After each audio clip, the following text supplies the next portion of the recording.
it's Kathy Cassidy. I'm here with chapter 17 of Love from Lexie, so we are definitely getting through the story. It's getting kind of exciting. And before I actually begin today with chapter 17, I wanted just to give a couple more shout outs to people.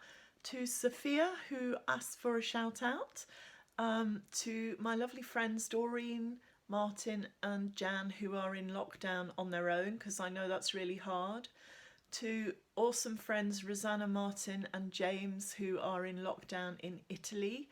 To Joan and Anna, who are being real heroes. To friends of ours in Liverpool, helping in the community and keeping everybody going. To Ord and all my friends near and far and readers everywhere. Okay, so those are my shout outs for today, and if you fancy a shout out at some point, just leave me a message and I'll do what I can. So chapter 17 is called In the Artist's Studio, and if you remember, the kids have found this amazing old railway carriage and they would really like to make that their practice space. So let's see whether they're allowed to do it. Will it do? Jake asks as he closes up the railway carriage again. What do you think, Lexie? Out in the May sunshine, the strange, haunted feeling lifts away as if it never happened at all, and I focus instead on how amazing the old railway carriage is. Tell Louisa Winter we'll do anything, I tell Jake, suddenly desperate for this place to be ours, for a few weeks, for a few hours a week, at least. We'll clean it up, paint the walls, box up all her personal stuff. We'll be respectful. We won't bother anybody. And the noise shouldn't be an issue because we'd be so far away from the house. Tell her yourself, Jake says, and before I can protest, he tugs my arm and I'm walking with him up to the house. Bex and Happy hang back on the path in theory so as not to overwhelm Miss Winter, but in practice because it's a slightly weird situation and nobody is quite sure how to approach it. Jake rings the bell. It echoes through the house, clanging and ominous. Moments later, the door swings open and there is Louisa Winter. She is tiny, a slender figure in a long linen art smock, smudged and streaked with oil paint. She's elderly, of course, with laughter lines around her red lipsticked mouth and feathery crow's feet radiating out from startling jade green eyes. Most amazing of all is her hair, a messy tangle of blazing auburn dragged back from her face, secured with a tortoiseshell clip and speared through with a couple of paintbrushes that stick out at alarming angles. I've never seen such a striking woman. She might not be young, but she has style and attitude by the bucket load. She manages to look somehow fierce and otherworldly at the same time. Jake, she says, and then her gaze moves to me. And do I know you, young lady? You look very familiar, but I can't quite place you. Perhaps it's just that you remind me of someone. Have we met? I don't think so, I say as brightly as I can. My name is Lexie Lawler. I was born in Scotland, but I've lived here since I was 9. Ah, just my old eyes playing tricks, she says. Take no notice of me. So, Jake and Lexie, what can I do for you? Miss Winter, Jake says politely, I wondered if you could help us. My friends and I are in a band and we've been practicing in the meeting room at Bridge Street Library. Lexie here is one of the songwriters. She's very talented, and the others too. He gestures vaguely at Happy and Bex, who wave awkwardly from the path. Jake ploughs on. But now they're closing the library. Louisa Winter frowns. Fools, she snaps. I saw it in the paper. What are they thinking of? They'll be burning books next, and we all know where that leads. Anarchy, chaos, and wickedness. The death of culture. I bite my lip, a little alarmed at the thought. I think it's wrong, I blurt out clumsily. We're trying to stop them, but I don't think they'll listen to us. Louisa Winter tilts her head to one side, thoughtful.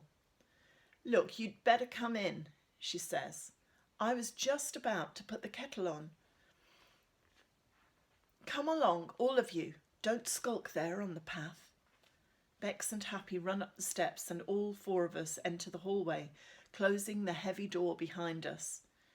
Louisa Winter strides away, her ancient lace-up boots tap-tapping on the tiled floor.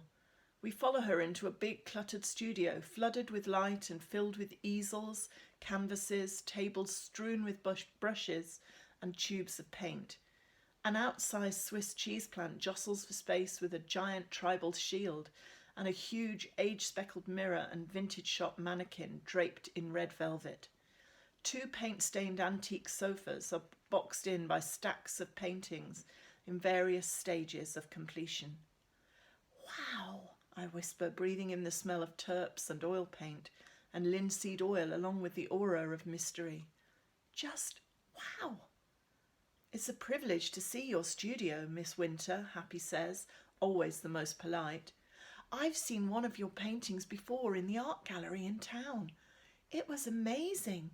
The one of the woman holding a fox. That's right, Louisa Winter said. I'm glad you liked it.